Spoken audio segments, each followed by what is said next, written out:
How's it going, everyone? College Lefty, and in this video I'm going to answer the question, what is the meta in MLB The Show 22? So let's go ahead and get right into it.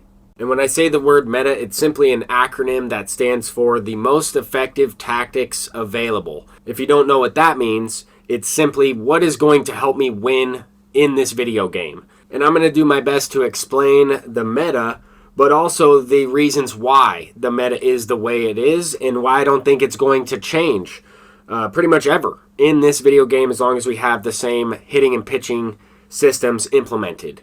So the first thing, of course, everybody knows that contact and power are probably the two most important things on offense. But a lot of people don't realize that the vision attribute affects the timing windows in partnership with the contact attribute. We have active and inactive quirks that also play a part in the contact attribute, power attribute, exit velocity, and factor into the size of the PCI. So there are a lot of things going into the way the game is being played in the moment. The vision attribute is going to affect the timing windows when a player is swinging, the good timing window versus the bad timing windows. If you have a player with a higher vision attribute facing a pitcher with maybe a lower K per 9 attribute, you're going to encounter a lot of foul balls. If you have a batter with a high discipline attribute and a pitcher with a lower K per 9 attribute, you're going to encounter a lot of check swings.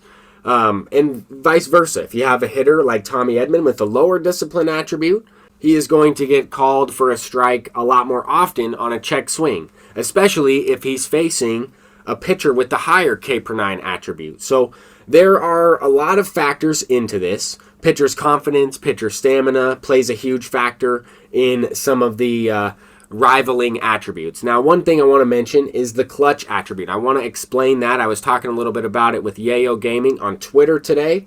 A lot of people don't understand what the clutch attribute does, both offensively and defensively. The first thing you need to know is that anytime there's a runner in scoring position, the clutch attribute is activated for both the hitter and the pitcher. The clutch attribute will also activate sometimes in a close ball game, late in the game, depending on the situation, whether it's a 3-inning game or a 9-inning game. Sometimes when there's a guy on first base. The most interesting fact of the clutch attribute is that it rivals the opposing team's pitcher or hitter. And I want to try and explain what I mean by rivals, right? Because all the attributes are going up against the other team's opposing hitter or pitcher, but there's user control behind it. When you have a clutch attribute that's extremely high on the hitter and extremely low on the pitcher, the hitter has an advantage that is out of the user's control. Obviously, they still have control over the PCI and where they swing, but the exit velocity is out of the user's control. You will hit a lot more non-PCI home runs with a high clutch attribute versus a pitcher with a lower clutch attribute because they are more likely to hang a bad pitch or throw a pitch that has a higher hit chance than usual. And that hitter, having the higher clutch attribute, will have an increased exit velocity. And there are even more factors that affect the way the game plays and things that you can do to give yourself the best chance to win or the most effective tactics available. And there are certain things that you want to look for. One of them is thresholds for inactive quirks. Although the inactive quirks do not do anything, like Bomber, 20/20 vision, Walker, soft hands, quick reflexes, sniper, those types of quirks, they let you know what the threshold is and when you'll kind of start to notice when these attributes are in effect and how they are working within the game. But the active quirks themselves are going to help with something called the PCI penalty. The PCI penalty is another thing I've been talking about for probably a few years now. And it's essentially when you're moving the PCI towards the ball and pressing the X button to swing. It is very difficult to notice the PCI penalty in real time. I've been able to find this out over a few years of kind of recording my videos and breaking it down into 1/8 of a frame and going through a couple of swings frame by frame. And that is part of why the most effective pitchers to use have movement on their fastballs. A cutter, a sinker, some type of break some type of hard velocity, because not only is it difficult to react to those types of pitches, it's also difficult to move the PCI very fluidly towards the baseball to where you prevent yourself from getting that PCI penalty. And the easiest way for me to explain it is simply the fact that when you are moving the PCI and pressing the swing button almost simultaneously, you're going to sometimes swing the bat in a different location from where your actual PCI is located, or at least the very center of that PCI. And this causes your player to have different swing animations, where sometimes you're lunging at it, sometimes you can kind of flail at it, sometimes you can swing later and swing below the zone with a different type of swing animation. And other times the PCI penalty results in good PCI placement where the barrel of the bat does not line up with the ball pixel and it results in an out. And people wonder, well, I had great PCI placement, that's good timing, what happened? Well, there's a good chance you move the PCI towards the ball pixel, press the swing button simultaneously, and receive that PCI penalty, didn't notice it in real time, but your bat was not lined up with the ball pixel and you popped up or you grounded out on a well-placed PCI. With that being said, I want to talk about something entirely different, which is the durability attribute. A lot of people have no idea how the durability attribute comes into play, and it only matters for pitchers. If you notice, Randy Johnson at parallel 3 has a 95 durability attribute, and because of that has the unbreakable quirk. The unbreakable quirk is going to allow you to replenish stamina in between games. So when you're not using the card and he's still in your rotation, he's going to regenerate his stamina so that he's more frequently available. Now this 99 overall Randy Johnson has 92 durability. He's still going to replenish stamina pretty quickly. You're going to notice it a little bit more at the 95 overall threshold, but 92 is still good. Another couple of players that have this are Shohei Ohtani, Mariano Rivera. Once you parallel him up a little bit, I'm pretty sure Lefty Grove has it as well. I'll talk about him in this video, but basically replenishing stamina is pretty effective. Stamina in game is also pretty important because when you're playing a 3-inning game, the pitchers get tired very quickly. They're going to throw a lot more meatballs, and it becomes easier to hit. If you leave them in, if you leave Shohei Ohtani in for too long in a 9-inning game, he's going to become very hittable and probably give up a lot of runs later on. And when I've played against him in the event, once his stamina got down low enough, he's definitely noticeably different. Okay, so I'm just trying to explain as much as I can in this video. He is also the only pitcher to have this many active hitting quirks. He does also pitch better once your team is losing, both offensively and defensively. That is kind of an anomaly there. But ultimately, you are looking for hitters that have high contact, high power, pretty much balanced all around players. And you're looking for pitchers that are balanced all around with pretty good velocity, probably a cutter, probably a sinker, a good off-speed pitch that has a good amount of break. But if you're using, a pitcher like Randy Johnson and you're using a pitcher like Dallas Keuchel, try your best to keep track of how long it takes Dallas Keuchel to replenish his stamina after a start than it would Randy Johnson. It's going to be one game difference, at least, if not 2 games difference, because Dallas Keuchel has his durability attribute in the 50s or 60s, but he is still a very effective pitcher. He has great control, which I think is important, especially on all-star difficulty. You have to have control on your pitches because it's easier to hit on All-Star. As you get up to Hall of Fame and Legend, you want to focus more on velocity rather than control, although control is still important. With that being said, I think Logan Webb's one of the better pitchers, if not one of the top 5 pitchers in the game. I have not used Mike Mussina. I have not used Randy Johnson, obviously. There's guys that I have not tried out yet, but I do like Logan Webb, Corbin Burns. Those 2 guys are probably my go-to pitchers. Dallas Keuchel was good in the game that I've used him. Randy Johnson has been lights out, and I've used him quite a bit. I like the fact that these Face of the Franchise cards have live series active quirks like Homebody, Night Player.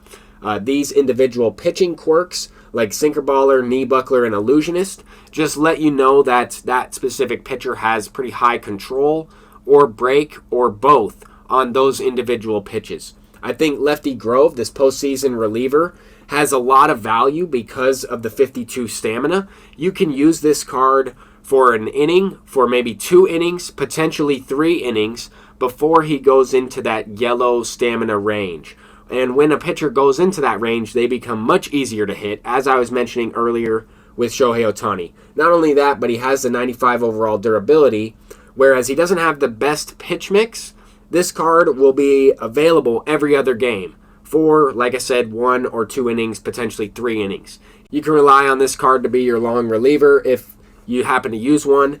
And you can also rely on him to replenish that stamina where he's more available. But with that being said, I'm going to try and get into a little bit of gameplay here moving forward. I think Chase Utley is obviously a 97 overall, one of the best cards in the game. But the fact that he has a very quick swing, a swing type does make a difference in the game, at least for me. That is more personal preference. I tried to focus this video on how the game works. But I typically like players that have a two-handed swing. I just think they play a little bit better. I also like certain one-handed swings, but there are also certain one-handed swings that I don't like that feel a lot slower and longer through the zone. One more thing I want to mention, this is a complete flip. This is on defense. I think that reaction attribute and speed attribute are two of the most important things when playing defense, when catching a fly ball, when trying to field a ground ball. The fielding attribute is also important when making the play, but getting to it in terms of range, you want a good reaction and good speed. As far as arm strength goes, that is the most important when trying to keep runners from advancing to another base. The last thing I kind of wanted to talk about is the difference between some of these video game players or face of the franchise cards and the live series cards. I like this video game Tatis. I think he's very good. He does have a lot of the same attributes as the live series. He does not have the active quirks that live series Fernando Tatis has, and I'm going to show that here in a second. This card's very good. He's probably my best hitter when the game initially came out. I've hit over 20 home runs with him, and I've only used him in really the event in some early ranked seasons. But with that said, the live series should play a lot better because of these 6 quirks right here. I play most of my games at night, but these quirks are going to help with that PCI penalty, and I'm going to talk a little bit more about that during this gameplay that I'm about to get into, where I show clips of it actually happening. So take a look at this swing here. It is a perfect swing from the video game Fernando Tatis. This was during the first event where you could use anyone. It's a 3-inning game, and this is the first batter. So the confidence is fine, the stamina is fine, but this type of swing is kind of what you're looking for, right? I didn't really move the PCI a whole lot. I did not activate the PCI penalty. He doesn't have any active live series quirks to help prevent that PCI penalty, and I'm almost catching the ball pixel with the barrel of the bat, resulting in the barrel of the bat lining up with the PCI, the center of it, resulting in a home run. And it was a perfect home run. And I know that's a lot of things to think about, and it's tough to see that in real time. Here we're going to see a different type of example. We look at this PCI feedback and think to ourselves, that's a pop-up, that should be a fly ball. But the barrel of the bat does not actually swing where the PCI is located. The barrel of the bat matches up with the ball pixel, but that is because I'm moving the PCI a lot more while pressing the X button. This is almost the perfect example for me to explain the PCI penalty. And I wanted to kind of talk about attributes and things that go into it before I actually explain it with visual evidence. And I've included these home runs already in previous videos. I just didn't necessarily explain a lot of this. But take a look at it. Frame by frame, you can see the barrel of the bat right there matched up with the ball pixel, and the PCI did not move. But a few frames before this, the PCI was sitting low and inside, and I moved it up in the zone as I pressed the swing button. This is a pitch lower in the zone, and as I'm kind of moving the PCI, it's more fluid, and you can see the PCI does not move as I hit the baseball. The barrel of the bat is more lined up with the PCI. And the biggest reason why pitchers with sinkers, cutters, a good slider, a good changeup are the most effective is simply because that is going to make the other person that you're playing move the PCI more towards the ball pixel and try and hit it, which causes them to encounter the PCI penalty a little bit more. And this is a really good example of This guy basically threw the ball right to my PCI, and we're more likely to get a perfect swing with this type of result. When he throws a fastball directly to the spot that I'm sitting, and I barely move it at all, we're more likely to time it up. We're more likely to have good PCI placement where it sticks there and connects with that ball pixel. There we hit it perfectly, and it's a no-doubt home run. You can see that this is still a pretty decent pitch. It's inside. It's on the corner. It's not necessarily low and inside, but it's on the edge, I should say. But that is perfectly squared up. It could honestly be more barreled up with the hands more inside the baseball. Here, same type of thing with Mike Trout. This guy threw a four-seam fastball directly into the PCI. If he throws a cutter here, I might move the PCI a little bit at the last second, causing that PCI penalty to kick in. However, Mike Trout does have the unfazed quirk with 2 strikes. He has the dead red quirk, so that's going to help make that PCI stick in that location a little bit better as I'm pressing the button. Now, Cody Bellinger doesn't have any active live series quirks, but here, Aroldis Chapman throws the ball directly into the PCI. Cody Bellinger does have lower contact, not the highest vision to where that's going to come into play, but we hit it perfectly anyway. This swing with Francisco Lindor could have easily resulted in a perfect swing. I felt like I barreled it up perfectly. The diamonds are slightly to the right. That swing, we didn't really encounter the PCI penalty as the PCI lines up, and the barrel of the bat also lined up almost identical to that middle spot of the PCI. Here, this is a different type of situation. Mike Trout on a slider, he does have 2 strikes, so we have the breaking ball quirk, the unfazed quirk, and the night player quirk activated. But you can see that the bat does not match up with the center of the PCI. However, it does match up with the ball pixel, resulting in a pop fly type of line drive home run. Here, we're out in front of it. We swing early with Josh Bell. Swing up above the strike zone. The earlier you swing, especially if you are moving the PCI towards the top of the strike zone, you're going to swing higher as you move it with that PCI penalty. You can sometimes use the PCI penalty in your favor, but it's more randomness that takes place in the game. Here we're facing Ohtani. This is a curveball below the strike zone. He has the unfazed quirk activated. He has the breaking ball quirk activated. We're not on the ball entirely. Now we have Bellinger up and the very next batter, and this one could have easily resulted in a pop fly. If I move the PCI more down rather than down into the left, could be a pop fly to the catcher. We also have to factor in that the last batter hit a home run, so the confidence is lowered. We're more likely to hit another one. That's just how the game works. If you get a couple base knocks, you get the guys on base, you get the clutch attribute activated. Here we're in extra innings of a 3-inning game. Andrew Benintendi has 110 clutch, hits a perfect off Raisel Iglesias with a guy on first base. That could have easily happened when there was no one on base, but I thought there the clutch attribute was in fact activated. I have no way to prove it. Some of what I talked about in this video are based off of theories that I've tested over and over again that have proven to continue to be true. And some of this information has been confirmed by the developers themselves. But honestly, I've been talking about this type of stuff for about 2 to 3 years now. So hopefully you all enjoyed this video. I'm College Lefty, and peace out.